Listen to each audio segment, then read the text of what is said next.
अस्सलाम वालेकुम। और एक अच्छी सुबह है, रोशन है। अल्लाह ताला सारे बच्चे जितने भी 10वीं के पेपर दे रहे हैं सबकी ज़िंदगियों में खुशियाँ, रौनक और कामयाबी लाए। तो एक दुआ जो हमेशा याद रखनी चाहिए, फ़इन्ना हस्बा कल्ला हुवल्लज़ी अय्यदा का बिनस्रिही व हुवा बिलमोमिनीन।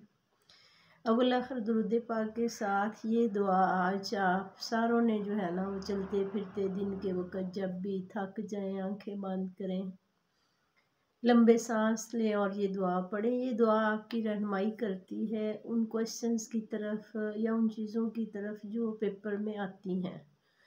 तो इंशाअल्लाह ताला अल्लाह आप सब की मदद फरमाएंगे, लेकिन उसके साथ साथ अपना भी ख्याल रखिएगा। पेपर्स के जितने भी दिन हैं, ख़ासकर पेपर से एक दिन पहले जब आपका सुबह पेपर है तो आपने शाम तक अपनी मैक्सिमम तैयारी कर लेनी है ताकि रात की नींद पूरी हो, आपका माइंड जो है वो टेंशन फ्री हो।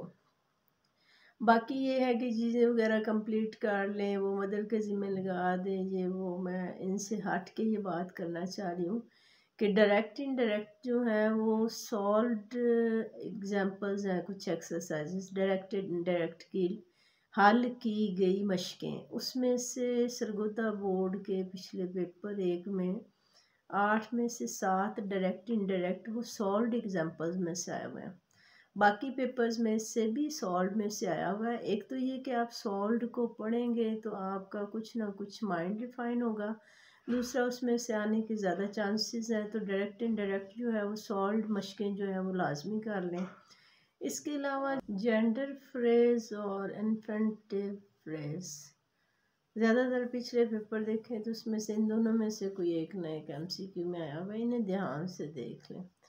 जेंडर फ्रेज़ जो है इसमें वर्ब की पहली फॉर्म के साथ ING अटैच होता है, और इन्फेंटिव जो है इसमें वर्ब की पहली फॉर्म से पहले TO2 यूज़ होता है।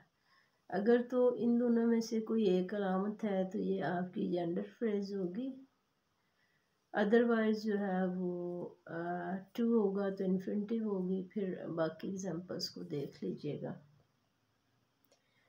प्रपोजिशन जो है पीछे कम आई हुई है, लेकिन जिन बच्चों ने 100% मार्क्स लेने हैं वो प्रपोजिशन को एक दफ़ा लाजमी देख लें, आने का चांस जो है वो होता ही है।